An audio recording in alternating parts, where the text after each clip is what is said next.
మన జూమ్ మన జూమ్ సెక్షన్‌లో ఉన్నటువంటి మాస్టర్స్ అందరికీ కూడా ధన్యవాదాలు తెలుపుకుంటున్నాను.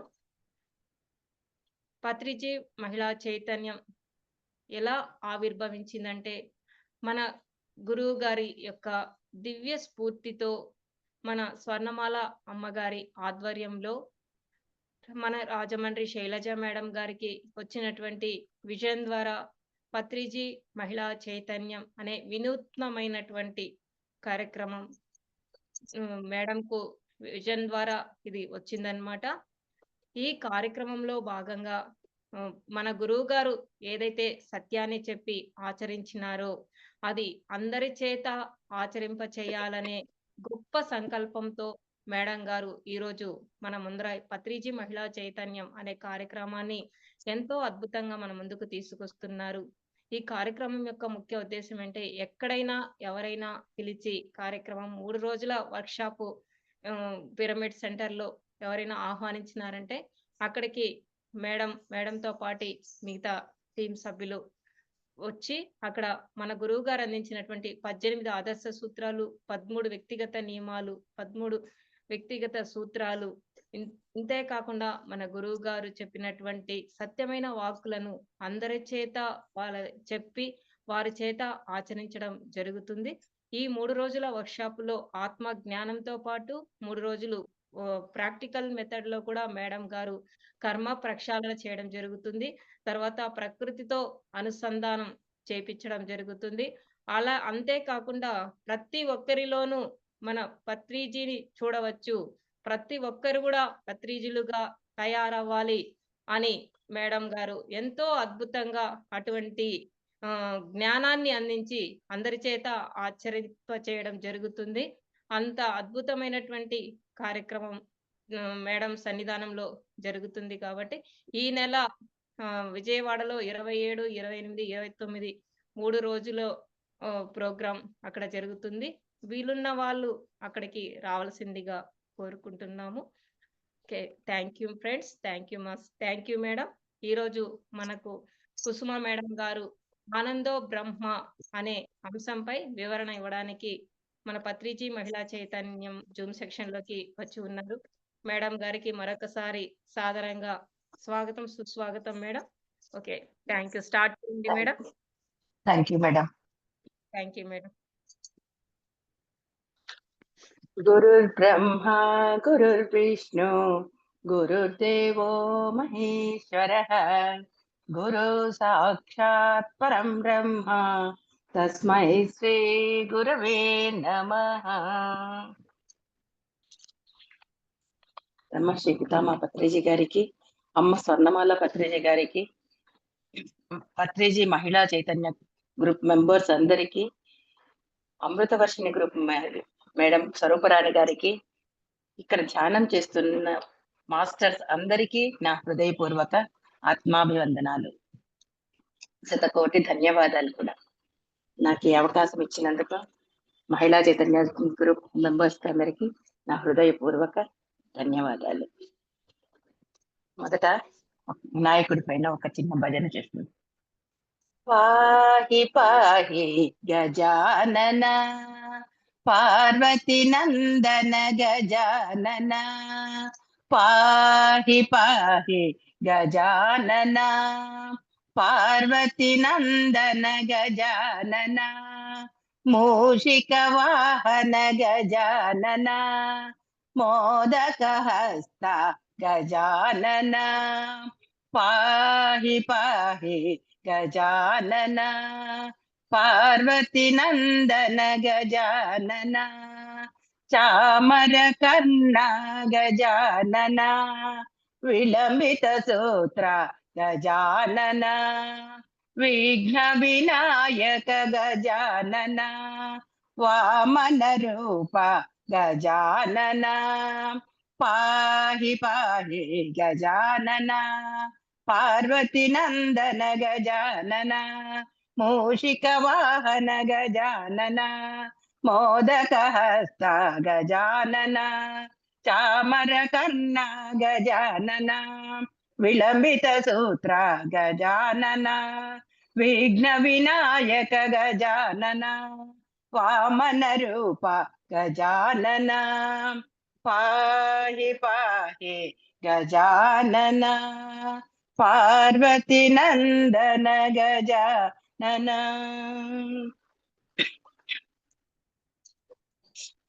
ఈరోజు మనము పత్రిజీ గారిది ఆనందో బ్రహ్మ దీని గురించి తెలుసుకుంటాము.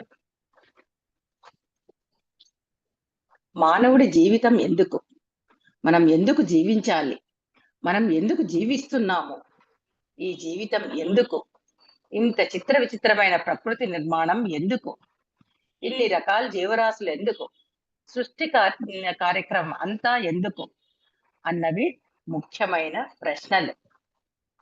ఎంతో మంది మేధావులు, ఎంతో మంది యోగులు, ఋషులు అందరూ కూడా యుగ యుగాలుగా ఇలాంటి ప్రశ్నలు వేసుకొని అనేక పరిశోధనలు చేసి, ధ్యాన సాధనలు చేసి, జ్ఞాన చర్చలు జరిపి తెలుసుకున్న సత్యం సమాధానం ఏమిటంటే, జీవితం అన్నది ఆనందంగా ఉండడానికే, జీవితం అన్నది నిత్యము సుఖముగా జీవించడానికే అన్నది. భారతదేశంలో వేదాలలో ఏం చెప్పబడి ఉందంటే, అన్నింటికంటే గొప్పది ఆనందం కనుకనే ఆనందో బ్రహ్మ అని చెప్పబడింది. బ్రహ్మ అంటే భూరితి, బ్రహ్మ అని దాని అర్థం. భూ అంటే గొప్పదైనది, గొప్పదైన వస్తువును బ్రహ్మ అంటాము. ఏది గొప్ప? అహం బ్రహ్మాస్మి, నేనే అనేది గొప్ప. నేనే అంటే ఈ జీవాత్మ. ప్రజ్ఞానం బ్రహ్మ అని కూడా చెప్పబడింది. అద్భుతమైన ఆత్మజ్ఞానం కలిగి ఉండడమే అత్యంత గొప్పదైనదని ప్రజ్ఞానం బ్రహ్మ చెప్పింది. అలాగే ఆనందో బ్రహ్మ, ఎప్పుడూ ఆనందంగా ఉండడమే అత్యంత గొప్పదైన వస్తువు అని ఆనందో బ్రహ్మ ద్వారా వేదాలు మనకు బోధిస్తున్నాయి.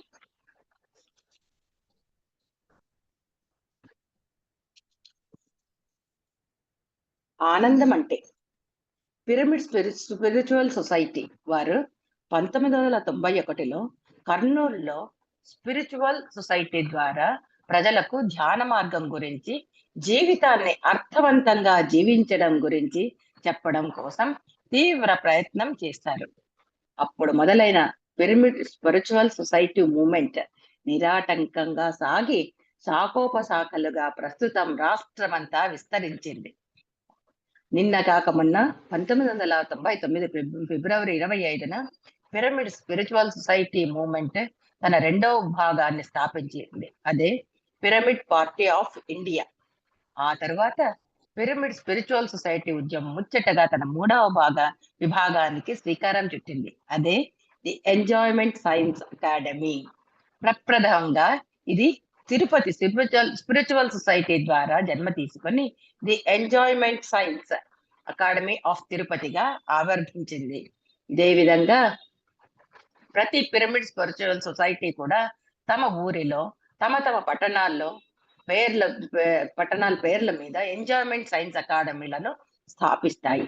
ఈ ఎంజాయ్మెంట్ సైన్స్ అకాడమీల ముఖ్య ఉద్దేశం ఏమిటంటే, జీవితాన్ని ఆనందంగా ఎలా జీవించాలి, అనుక్షణం ప్రతి సందర్భంలోనూ అన్ని స్థితిగతుల్లోనూ ఏ విధంగా ఆనందంగా జీవించాలి అన్న ఈ శాస్త్రాన్ని ప్రజలకు బోధించడమే దీని ముఖ్య ఉద్దేశం.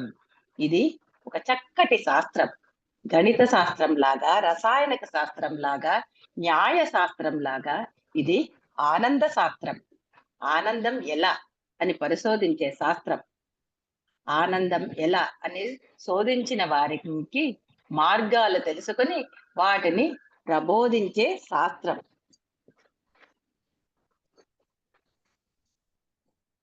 శాస్త్రం తెలియకుండా కూడా మనం ఒక పని చేయవచ్చు. శాస్త్రం తెలిసి మనం ఆ పని చేయవచ్చు. ఉదాహరణకు రైతులు వ్యవసాయం చేస్తారు, పంటలు పండిస్తున్నారు. వ్యవసాయ శాస్త్రం తెలిస్తే మరింత బాగా పండించగలుగుతారు. అలాగే మనం కూడా ఆనంద శాస్త్రం తెలిస్తే మనం కూడా ఆనందంగా ఉండగలుగుతాం అన్నమాట. ప్రతిదీ ఒక శాస్త్రమే, ప్రతిదీ ఒక సైన్స్. రికార్డింగ్ ఎలా చేయాలా అనేది పెద్ద సైన్స్, అది ఒక ఆర్ట్. అదొక విద్య, అది ఒక శాస్త్రం. ప్రతి చిన్న శాస్త్రం ఉన్నప్పుడు జీవితం అంతా ఆనందంగా ఎలా గడపాలి అన్న అద్భుతమైన విషయానికి ఒక శాస్త్రం ఉండదా? ఉండి తీరుతుంది. అదే ఎంజాయ్మెంట్ సైన్స్. ఈ శాస్త్రాన్ని పరిశోధించడానికి, అందులో ఉన్న విషయాలను, సూత్రాలను తెలుసుకోవడానికి, తెలుసుకున్న విషయాలను ప్రజలందరికీ అందివ్వడానికే ఈ ఎంజాయ్మెంట్ సైన్స్ అకాడమీ స్థాపించబడింది. ఉదయాన్నే లేస్తాం, లేచి బద్ధకంగా మళ్ళీ పడుకుంటాం. ఒక గంట పడుకుంటాం, చాలా బాగుంటుంది అని అనుకుంటాం.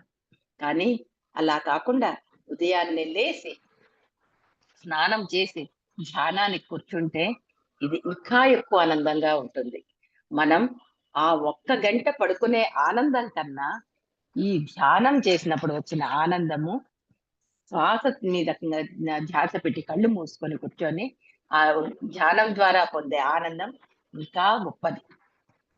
కనుక ఒక ఆనందం కన్నా ఇంకొక ఆనందం గొప్పదైనప్పుడు అంతకు ముందున్న ఆనందాన్ని వదిలిపెట్టేసి ప్రత్యేకమైన గొప్పదైన మరొక ఆనందాన్ని పట్టు మనం దగ్గరకు కాగలగాలి అన్నదే ఆనంద శాస్త్రం.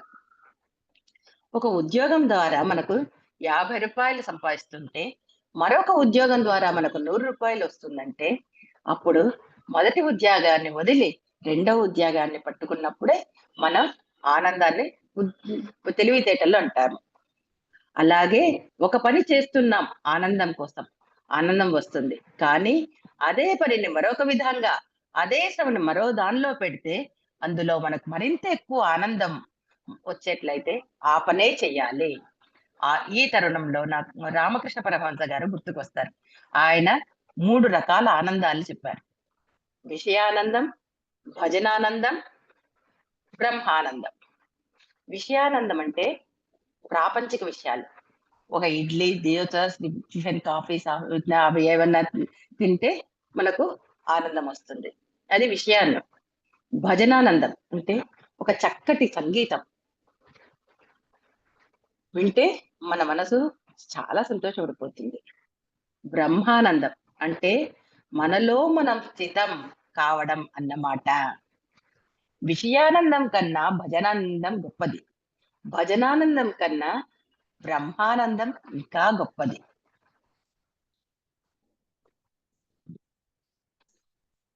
ఎందుకంటే భజనానందం గొప్పది, కానీ అది 1000 రెట్లు, దానికంటే 1000 రెట్లు గొప్పది బ్రహ్మానందం. మనం ధ్యానం ద్వారా సమాధి స్థితిలో చిత్త వృత్తి నిరోధం జరిగినప్పుడు పొందే ఆనందం చెప్పనలవి కానిది. కనుక ఎప్పటికప్పుడు వీలైనంత ఎక్కువ ఆనందాన్ని మనం జుర్రుకుంటూ ఉండాలి. కనుక పొద్దున్నే ఒక గంట బద్ధకంగా పొర్లేదానికంటే ఒక గంట ముందు లేచి స్నానం చేసి ధ్యానంలో కూర్చుంటే వచ్చే ఆనందము అన్నిటికంటే గొప్పది. అందువల్ల మనము తెల్లవారు లేసి ధ్యానం చేస్తే అన్నిట్లోకి ఆనందము, ఆరోగ్యం కూడా ఉంటుంది. Positive way of thinking. మనకు క్రికెట్ ఆడుతూ ఉంటాం. మనం బ్యాటింగ్ వెళ్ళినప్పుడు వెంటనే అవుట్ అయిపోతాం. మళ్ళీ పెవిలియన్కి వచ్చేస్తాం. అవుట్ కావడం సహజం అని అనుకున్నప్పుడు మనకు బాధ ఉండదు. అయ్యో అవుట్ అయిపోయానే ఎలా అని దాని మీద జీవితం అంతా ఆధారపడి ఉంది అనుకున్నప్పుడు మనకు ఎంతో దుఃఖం వస్తుంది. జీవితం రకరకాలుగా ఉంటుంది.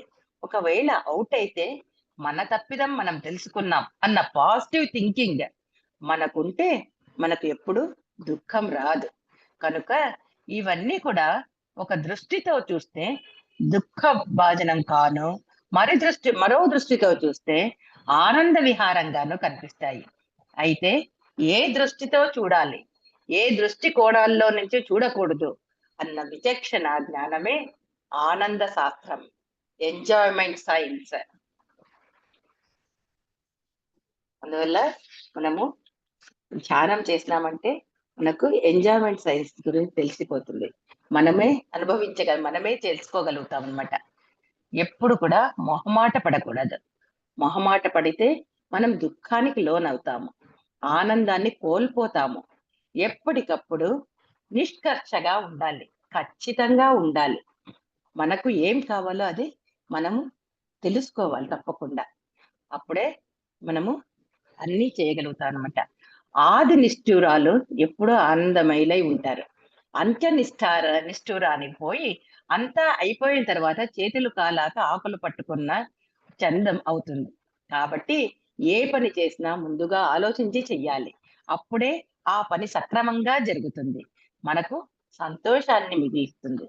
ఆలోచించకుండా పనులు చేస్తే, ఆలోచించకుండా మాట్లాడితే, ఆలోచించకుండా చూస్తే, ఆలోచించకుండా వింటే చివరకు మనకు మిగిలేది దుఃఖమే.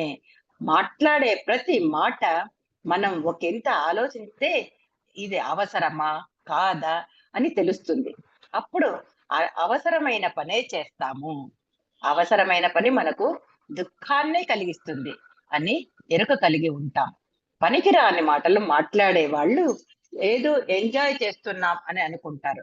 కానీ చిన్న ఎంజాయ్‌మెంట్ కోసం పెద్ద ఎంజాయ్‌మెంట్ కోల్పోతున్నాం అని వాళ్ళకు తెలీదు. కనుక ఇదంతా కూడా అద్భుతమైన ఎంజాయ్‌మెంట్ సైన్స్. అందువల్ల మనమేమి ఎప్పుడు మాట్లాడేటప్పుడు ఆలోచించి మాట్లాడాలి. కాల వినియోగం. బస్సులో వెళ్తుంటాం. ఇంటి నుంచి ఆఫీస్‌కి. ఆ రోడ్లలో చూడడానికి ఏమీ ఉండదు. కళ్ళు మూసుకొని శ్వాస మీద ధ్యాస పెడితే ఆ అర్ధ గంటలో ఎంతో ఆనందమొస్తుంది.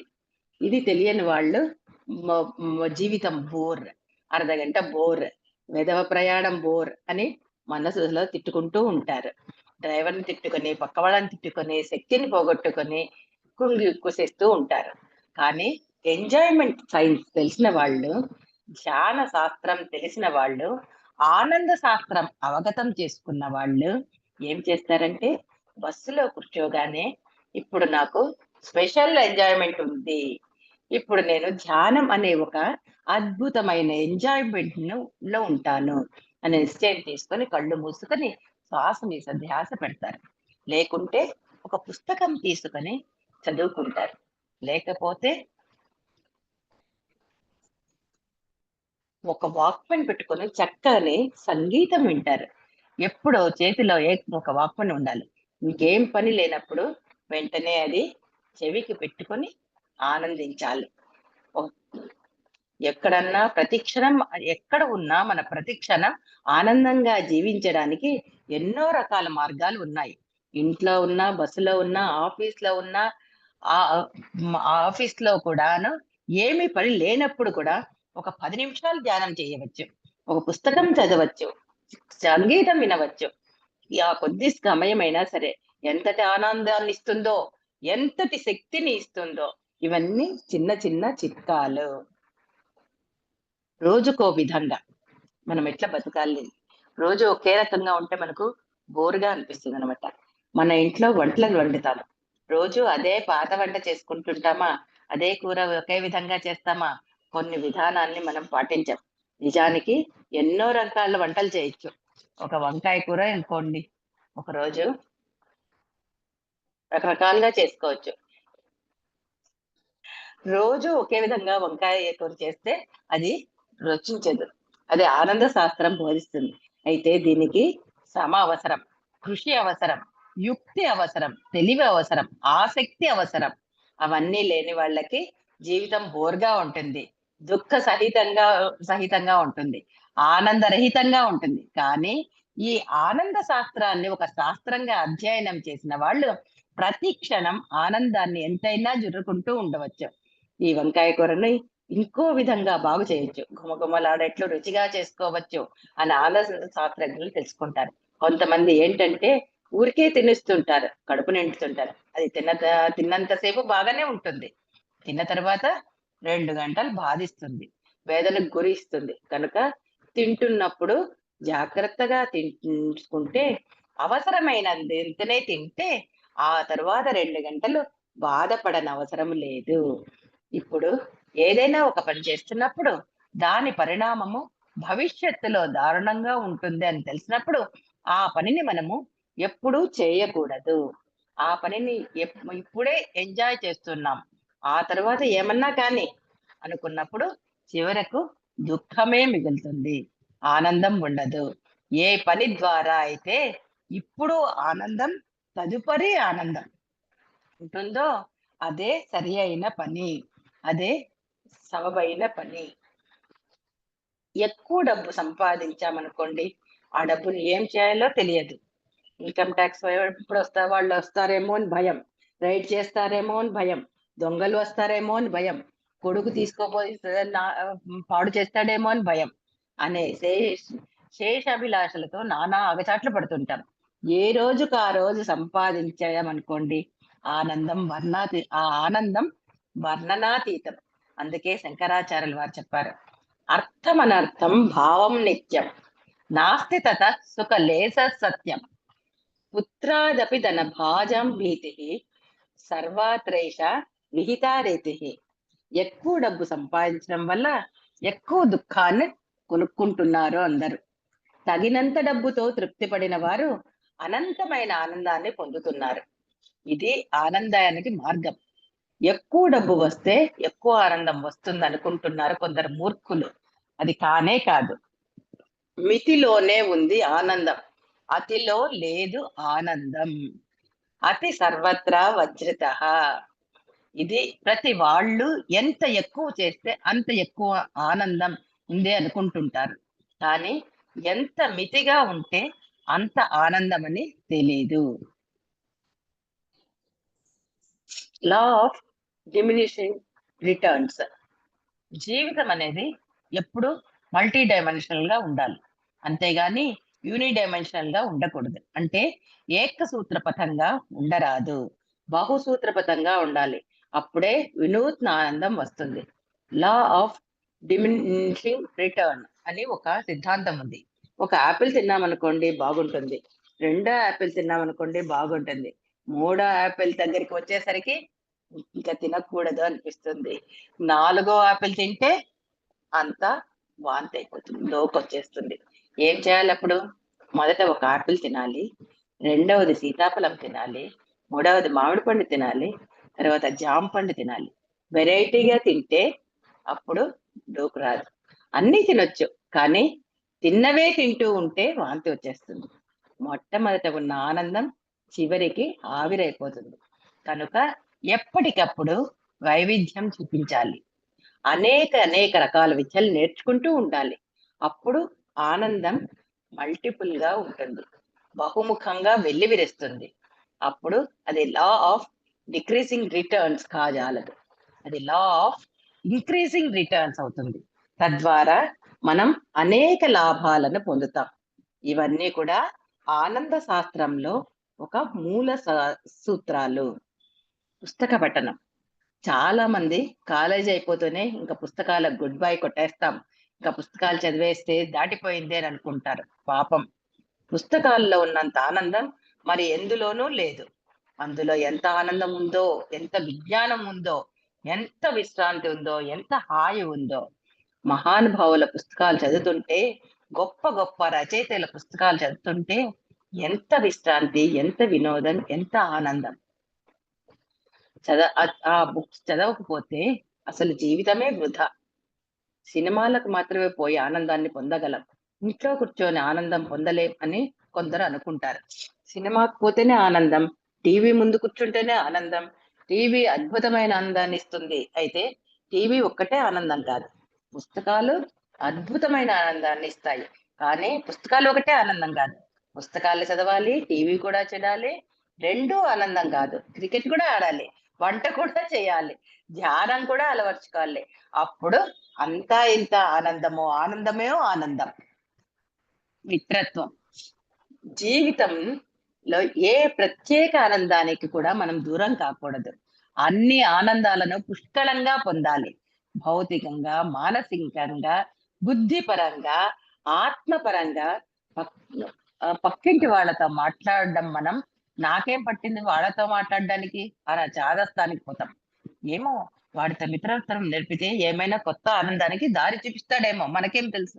మనం దగ్గర లేని ఏదో ఒక క్యాసెట్, మంచి క్యాసెట్ వారి దగ్గర ఉంటుందేమో, మరి దాన్ని మనం కూడా ఎంజాయ్ చేయొచ్చు కదా.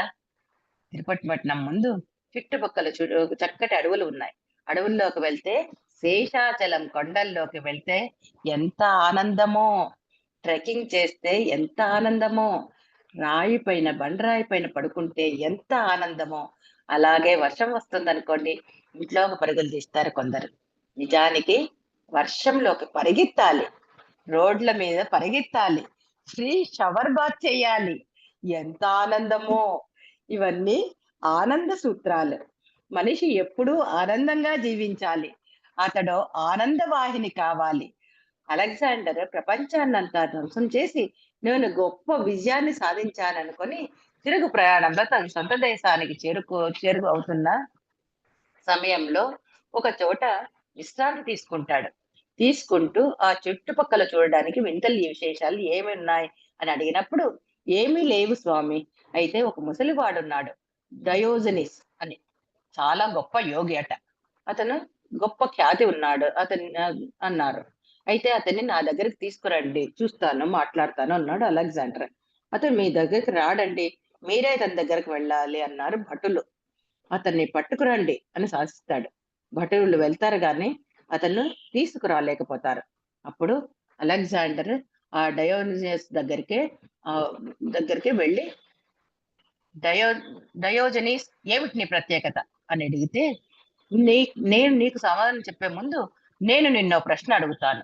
నువ్వు ఈ రాజ్యాలన్నీ ఎందుకు కొల్లగొట్టావు? నేను ఇంటికి వెళ్ళి ఆ తర్వాత చక్కగా హాయిగా జీవిస్తాను, ఈ సిరి సంపదలతో, ఈ పేరు ప్రతిష్టలతో ఆనందంగా అని అన్నాడు. అలెగ్జాండర్, అవన్నీ ఏమీ లేకుండానే నేను చిన్నప్పటి నుంచే ఆనందంగా ఉన్నాను అని డయోనిసస్ అంటాడు.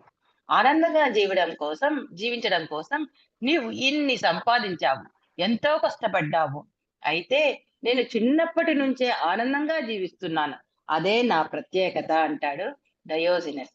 అలా అలాగే చాలా మంది చుట్టుపక్కల వాళ్ళు డయోనిస్ దగ్గర వెళ్ళి మీరు ఎప్పుడు ఆనందంగా ఉండగలుగుతున్నారు అని ప్రశ్న వేస్తారు. అప్పుడు డయోజనిస్ ఇలా చెప్పాడు, ప్రొద్దున లేవగానే నేను ఒక నిర్ణయం తీసుకుంటాను. ఇవాళ నేను ఆనందంగా ఉంటాను, ఏది ఏమైనా సరే అని దృఢంగా నిశ్చయించుకుంటాను. కనుక ఆ రోజంతా ఆనందంగా ఉండగలుగుతున్నాను. ఎండ ఎండైనా వానైనా లేమైనా కలిమైనా భోజనం దొరికినా దొరక్కపోయినా ఆనందంగానే ఉంటాను. ఎందుకంటే నిర్ణయం తీసుకున్నాను గనక. అదే విధంగా ప్రతిరోజు ప్రొద్దున్నే నిర్ణయం తీసుకుంటాను కనుక సదా ఆనందంగా గడపగలుగుతున్నాను అని చెప్పాడు. ఇది అద్భుతమైన ఆనంద సూత్రం. కనుక ఒకదాన్ని నిర్ణయించుకుంటే, అంటే నేను సంగీతం నేర్చుకోవాలి అనే నిర్ణయం తీసుకున్నప్పుడు సంగీతం నేర్చుకుంటావు. ఆ నిర్ణయం లేనప్పుడు వస్తుందో రాదో, చేయలేమో అని అనుకుంటే సంగీతం కాదు గాని వేరే ఏది రాదు, ఎప్పటికీ రాదుగాక రాదు. నేను ఆనందంగా జీవించాలి, ఎలాంటి పరిస్థితిలోనైనా అని కృత నిశ్చయుడవై ఉన్నప్పుడు ఆనందంగా ఉంటాం. మనం నిర్ణయం తీసుకున్నాం కనుక ఆనందంగా ఉంటాము. అది సూత్రం. నిర్ణయం తీసుకోవాలి. ఇవాళ నేను ఆనందంగా ఉంటాను, ఎట్టి పరిస్థితిలోనైనా అనుకోవాలి. పక్కవాడు గాడిదని తిడతాడు. నేను నిర్ణయం తీసుకున్నాను కదా పొద్దున్నే, కనుక నాకేం బాధ లేదు. ఎందుకంటే నేను ప్రొద్దున నిర్ణయం తీసుకున్నాను కదా, నేనిక నేను దుఃఖించను. ఏమనుకున్నా సరే. ఉదయం ఒక నిర్ణయం తీసుకున్నామనుకోండి, ఇవాళ లంకనంగా ఉంటాను అని, ఏమీ తినను అని.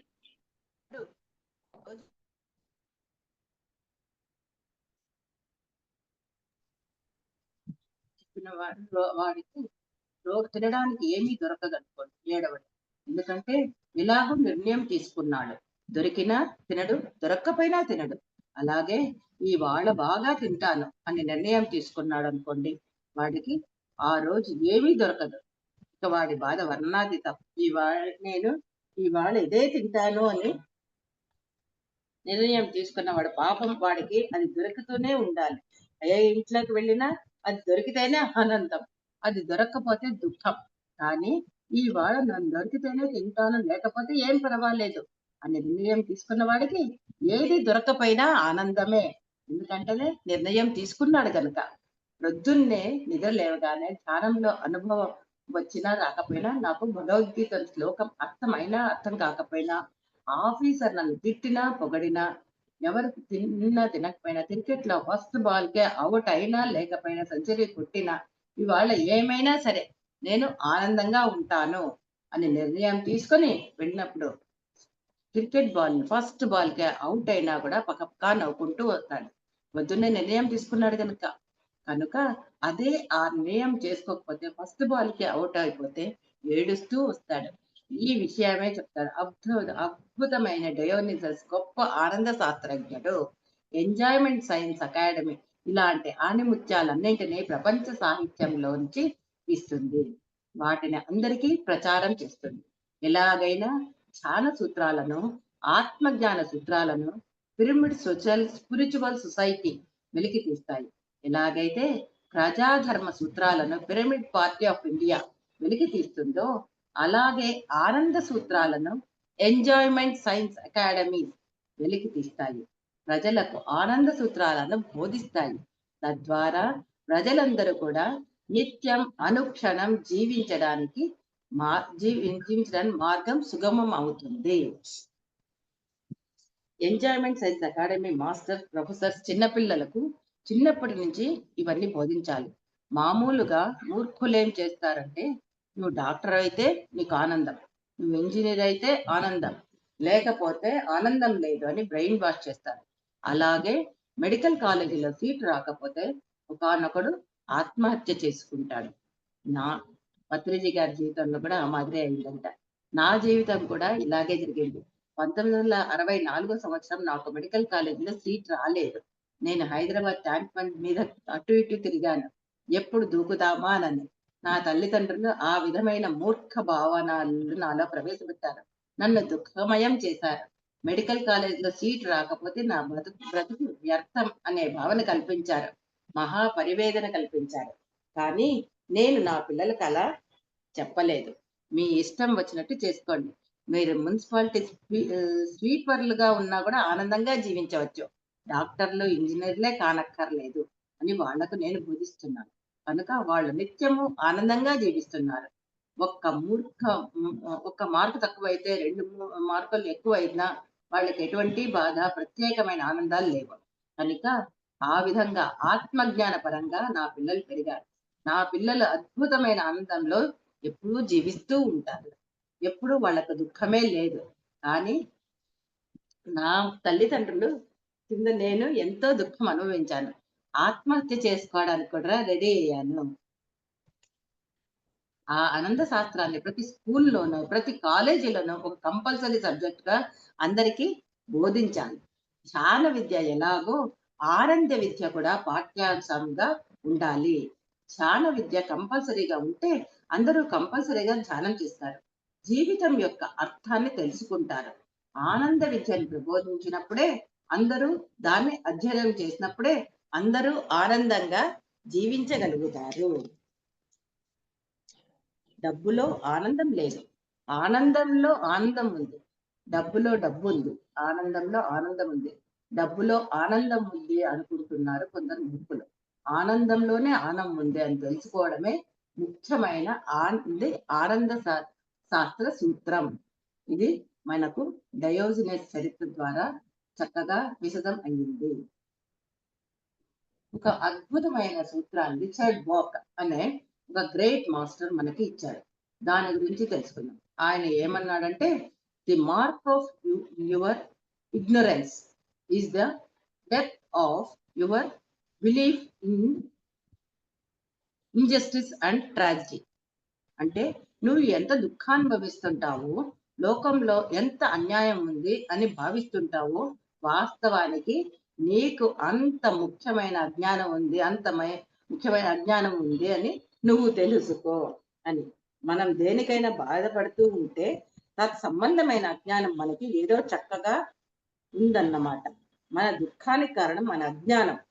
అంతేగాని పక్కవాడు ఎప్పుడు కాడు. ప్రక్కవాడు అని అనుకుంటాం.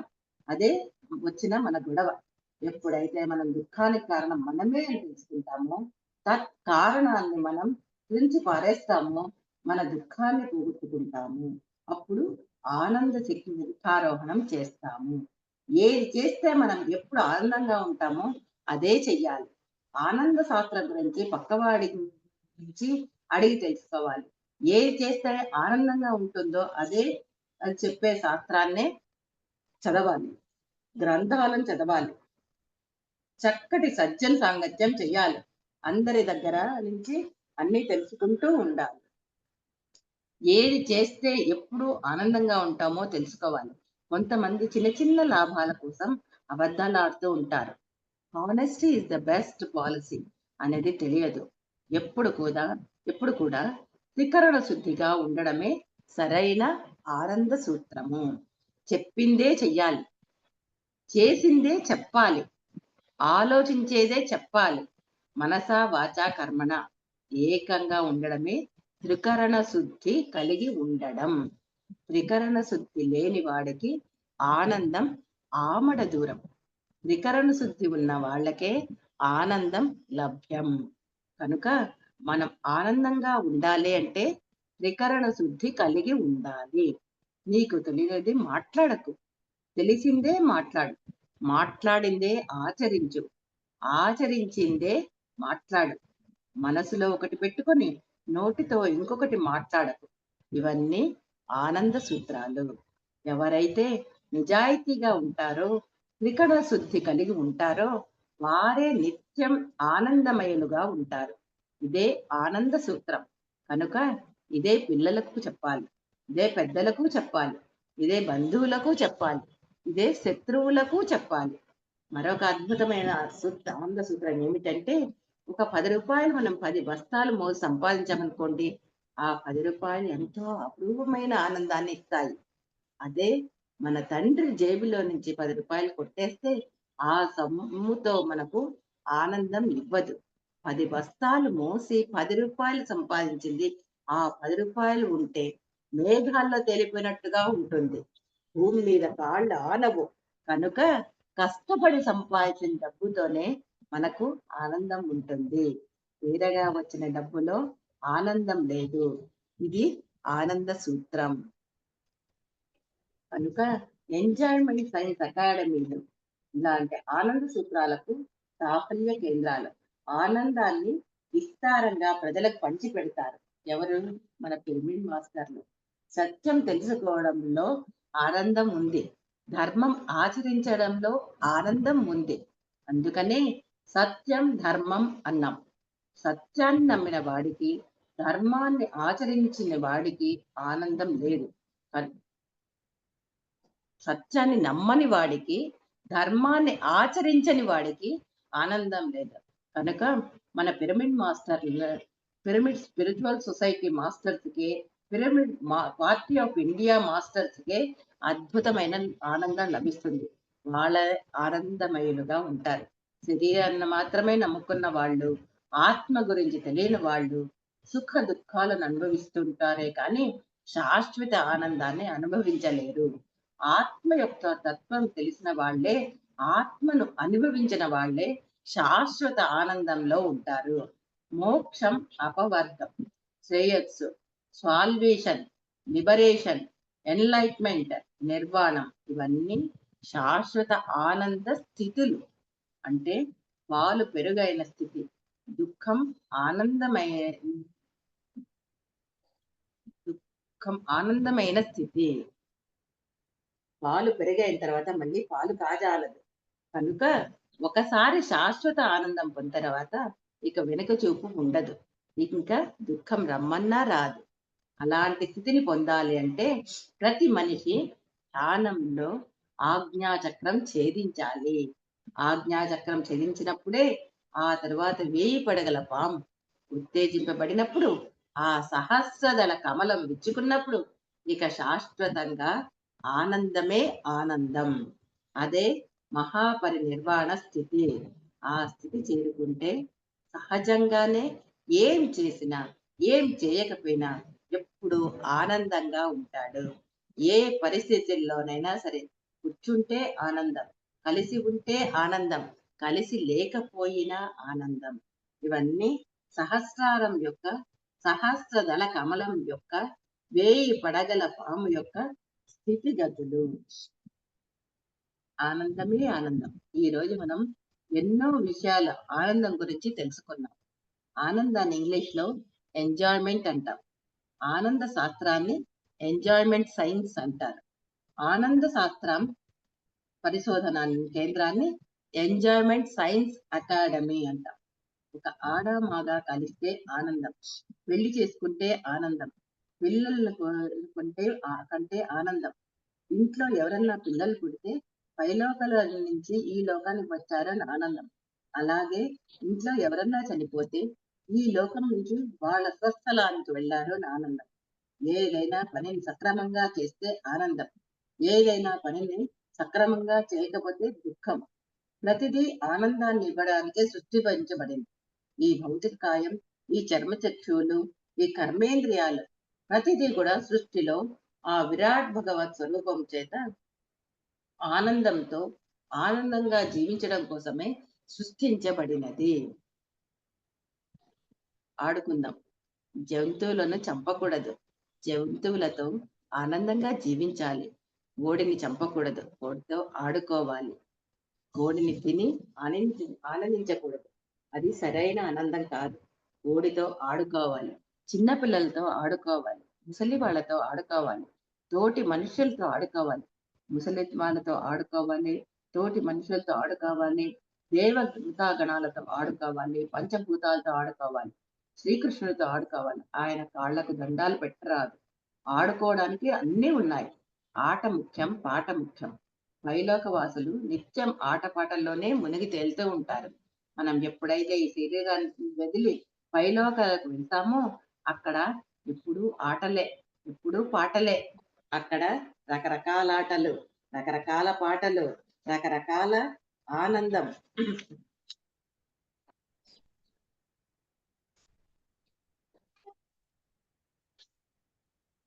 రకరకాల ఆనంద రీతులు. అందుకే దాన్ని మనం స్వర్గం అన్నాం. ఈ భూమిలోనే మనం స్వర్గస్థితులై ఉండాలి. జీవన్ముక్తిని సంపాదించాలి. జీవించి ఉండగానే దుఃఖరాహిత్య స్థితి అంటే ముక్తి స్థితిలో ఉండాలి. అందుకు ఈ ఆనంద శాస్త్రం గురించి తప్పకుండా తెలిసి ఉండాలి. ప్రతిదీ పరిమితంగా ఉండాలి, ఏమీ అతిగా ఉండకూడదు. ప్రతిదీ నేర్చుకుంటూ ఉండాలి, ఏ విద్యనో తిరస్కరించకూడదు. ప్రతి విద్యను అందరికీ నేర్పించాలి. అందరికీ నేర్పించడంలో ఉండే ఆనందం అంతా ఇంత కాదు. నేను ఎంతో మందికి ధ్యానం నేర్పించాను, పత్రిజీ గారు చెప్తున్నారు. ధ్యానం నేర్పించడంలో ఉండే ఆనందం ఎంతో, అది నాకే తెలుసు. ధ్యాన విద్యను నేర్పించని వాళ్లకు ఆనందం తెలియదు, ఆ ఆనందం తెలియదు. అందరూ ధ్యానంలో గంటలు కూర్చొని మళ్ళీ నా దగ్గరికి వచ్చి నాకు ఫలానా అనుభవం అయింది, తలనొప్పి పోయింది, కృష్ణుడు కనిపించాడు, నేను ఎంత జన్మలు చూసుకున్నాను అని చెప్తుంటే ఎంత ఆనందమో. ధ్యానం ద్వారా వచ్చే ఆనందం కన్నా ధ్యానం చేయిస్తే వచ్చే ఆనందం 1000 రెట్లు గొప్పది. ఎప్పటికప్పుడు గొప్ప గొప్ప ఆనందాన్ని పొందుతూ ఉండాలి. దీనికి నేను కూడా ఒక చిన్న ఎక్స్పీరియన్స్ చెప్తున్నది. నేను మొన్న గురు పౌర్ణమికి తిరువన్నామలై అరుణాచలం పోయినాను. అరుణాచలంలో రమణ మహర్షి ఆశ్రమంలో గురు పౌర్ణమి రోజు నేను అక్కడ ఉన్నాను అనమాట. నేను చాలా రోజులుగా అనుకుంటున్నాను, ధ్యానం నేర్చుకున్నప్పటి నుంచి రమణ మహర్షి ఆశ్రమంలో ధ్యానం చేయాలని. నాకు ఈసారి ఆయన అవకాశం ఇచ్చినారు. నేను ఒక 3 గంటలు ధ్యానం చేసినాను అక్కడ. చాలా బాగుంది. నాకు ఆ వైబ్రేషన్స్, అది ఎంత ఆనందమో అంత ఆనందం అనమాట. చాలా బాగుంది. అది పౌర్ణమి రోజు, నాకు గురు పౌర్ణమి రోజు నాకు తిరువన్నామలో జరగడము చాలా సంతోషం, చాలా ఆనందం అనమాట. మళ్ళీ నేను అక్కడ ఇది ఆయన రమణ మహర్షి ఉన్న ఆశ్రమానికి కూడా పోయినాను. స్కంద ఆశ్రమం అని కొంచెం కొండ ఎక్కాలన్నమాట. అక్కడ పోయినాను. అక్కడ వాళ్ళ అమ్మ సమాధి కూడా ఉందన్నమాట. ఆయన అక్కడ 7 ఏళ్ళు ఉన్నారు అక్కడ. ఆయన నివసించిన ఇల్లు ఉంది ఆయనది. చాలా బాగుందన్నమాట. చాలా ప్రశాంతంగా ఉంది. లోపల పోయి కూర్చొని ధ్యానం చేసినాం అనమాట. మేము కూడా అక్కడ 2 గంటలు ధ్యానం చేసినాం. చాలా బాగుందన్నమాట. ఇంత ప్రశాంతతను అట్లా అదంతా చెట్లు, కొండలు కాబట్టి నేచర్, ప్రకృతిలో చేయడం అంటే ఇంకా ఎంతో ఆనందం కదా. చాలా బాగుంది అనమాట. నాకు ఎన్ని రోజులుగానో కోరిక అనమాట, రమణాశ్రమంలో ధ్యానం చేయాలని. ఆ కోరిక ఈ పౌర్ణమి రోజుకి తీరిందనమాట. మళ్ళీ దిగి వచ్చేటప్పుడు ఆయనది విరూపాక్ష కేవ్స్ అని ఇంకొక దానిలో ఆయన ఉండినారనమాట, రమణ మహర్షి.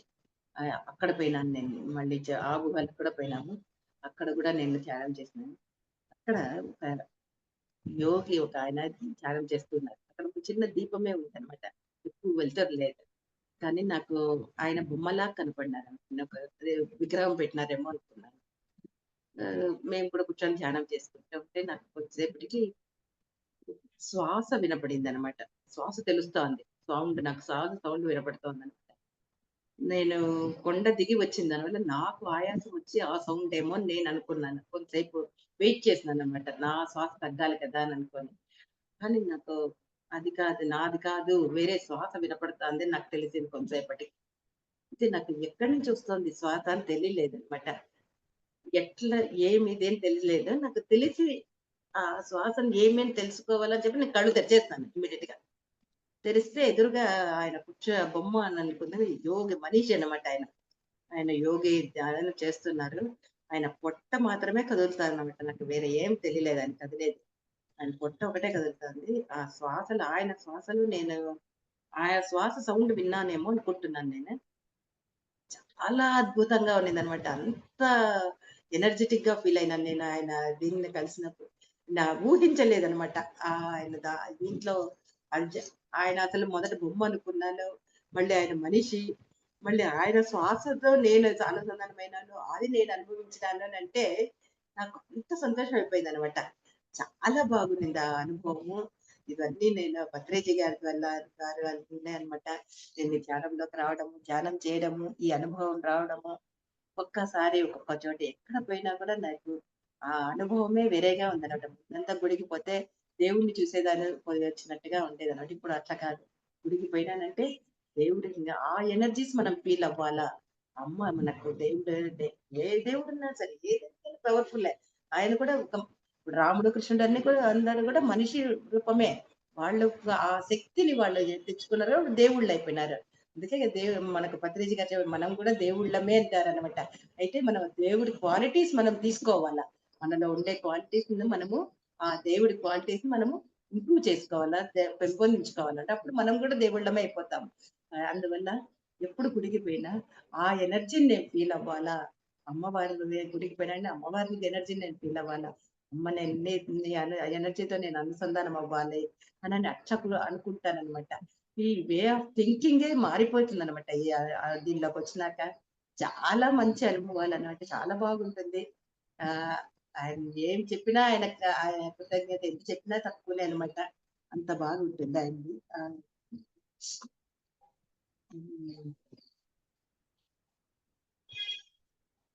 అందువల్ల ధ్యానం చేస్తే ఎంతనో లాభము. ధ్యానం చెప్పిస్తే ఇంకా లాభము. నాకు కూడా వల్ల అయినంత వరకు ఎవరికి చెప్పాలో వాళ్ళకి చెప్తూనే ఉంటారనమాట. నేను చేస్తూ ఉంటాను, అనుభవిస్తున్నాను అనమాట. Face is the index of the mind. ఇప్పుడు ఈ రోజు ఈ ఎంజాయ్మెంట్ సైన్స్ గురించి మాట్లాడుతూ ఉంటే నాకు ఎంతో ఆనందంగా ఉంది. ఎందుకంటే ఆనందం గురించి ప్రపంచానికి చెప్పడం అన్నింటికన్నా అద్భుతమైన ఆనందం కదా. చూసారా నేను ఎంత ఆనందంగా వెలిగిపోతున్నాను. నా వాయిస్ ఇప్పుడు మీరు వింటున్నారు. అయితే ఇప్పుడు నా ముఖాన్ని చూస్తే నేను ఎంత ఆనందంగా ఉన్నానో మీకు తెలుస్తుంది. నా పక్కన ఉన్న రఘురావు గారికి తెలుసు నాకు ఎంత ఆనందంగా ఉందో. Face is the index of the mind అన్నారు. ముఖం అనేది మన లోపలి మనస్సు యొక్క ప్రతిబింబం. మనస్సు నిర్మలంగా ఉంటే మన ముఖం కూడా నిర్మలంగా ఉంటుంది. మనస్సులో మాలిన్యం ఉంటే ముఖం అంతా ముడతలు పడిపోయి చికాకు పడి వెదవలా కనబడతాయి. మనస్సు నిర్మలంగా ఉంటే మన జీవితంలో ఆనందం అనేది ఎప్పుడో ఎక్కడో కాదు, ఎప్పుడూ ఆనందంగా ఉండేది. అన్నదే మన జయం, మనందరి జయం. ముఖం బ్రహ్మ తేజస్సుతో మెరుస్తూ ఉంటుంది. ఎంత నిగనిగలాడుతుంటుందో మళ్ళీ మళ్ళీ చూడాలనిపిస్తుంది. ఆ ముఖాన్ని అదే ముఖాన్ని మళ్ళీ చూడాలనిపిస్తుంది. ఈ ఆనంద శాస్త్రం ద్వారా మనస్సు ఎప్పుడు ఆనందమయంగా ఉంటే ఈ భౌతిక కాయం, ఈ ముఖం ఎంతో కలగా ఉంటాయి. మన భౌతిక స్థితి కూడా మన లోపల ఆనంద స్థితుల మీద ఆధారపడి ఉంటుంది. కనుక ఈ విషయం తెలుసుకుంటే ఇక కాస్మిక్ అవసరం లేదు. లోపల ఆనందంగా ఉంటే బయట ఎప్పుడూ ఫ్రెష్ గా ఉంటాము. లోపల ప్యూర్ గా ఉంటే బయట సౌందర్యంగా ఉంటుంది. లోపల కల్మషం ఉంటే బయట వికృతంగా ఉంటాం. ఎంజాయ్మెంట్ సైన్స్ అకాడమీలో ఎప్పటికప్పుడు ఈ విషయాలన్నింటినీ ప్రత్యేక పత్రికల ద్వారా ప్రజలకు తెలియజేస్తూ ఉంటారు. ఇలాంటి ఎంజాయ్మెంట్ సైన్స్ అకాడమీని ప్రతి ఊర్లో ప్రతి పట్టణంలో వస్తుంది. అందుకోసం కృషి చేస్తోంది పిరమిడ్ స్పిరిచువల్ సొసైటీ మూవ్మెంట్. ఇది ఆనంద బ్రహ్మ పత్రిజీ గారిది. మనం కూడా ఆనంద బ్రహ్మలాగా మనము ఎప్పుడు ఆనందంగా ఉండాలి, ఎంజాయ్మెంట్ చేయాలి. మనం ధ్యానం చేసినామంటే మనకు అన్ని ఆనందమే. మనం వే ఆఫ్ థింకింగే మారిపోతుంది, మన లైఫే మారిపోతుంది. మనమే ఎప్పుడు ఆనందాన్ని అనుభవించగలుగుతాం అనమాట. ప్రతిదీ మనకు సంతోషంగా ఉంటుంది. ఏ కష్టం వచ్చినా కూడా మనమే దీనికి కారణమని మనం తెలుసుకుంటాం మొదట. మళ్ళీ దాన్ని కష్టం వచ్చి అప్పుడు కష్టంగా అనిపిస్తుంది, కానీ దాన్ని మనం మన వల్లనే కష్టము అని అన్నప్పుడు మనకు తెలిసిపోతుంది అన్నమాట మనం ఏం మార్చుకోవాలా అనేది. అందువల్ల మనమే అనుభవించుకొని మనం మార్చుకోగలుగుతాం అన్నమాట. ఒక చిన్న భజన చేస్తాను ఆనందంగా. ఆనంద సదానంద సచ్చిదానంద ఆశ్రిత పాలన చిన్మయానంద పరమ పవిత్ర సచ్చిదానంద పాలిత జన గురు చిన్మయానంద ఆనంద సదానంద సచ్చిదానంద ఆశ్రిత పాలన చిన్మయానంద జ్ఞానాధార సచ్చిదానంద జ్ఞాన ప్రకాశ చిన్మయానంద సర్వదయాకర సచ్చిదానంద శాస్త్ర సుబోధక చిన్మయానంద పరమ పురుష చిన్మయానంద పురుషోత్తమ శ్రీ చిన్మయానంద పరమ పురుష హరి సచ్చిదానంద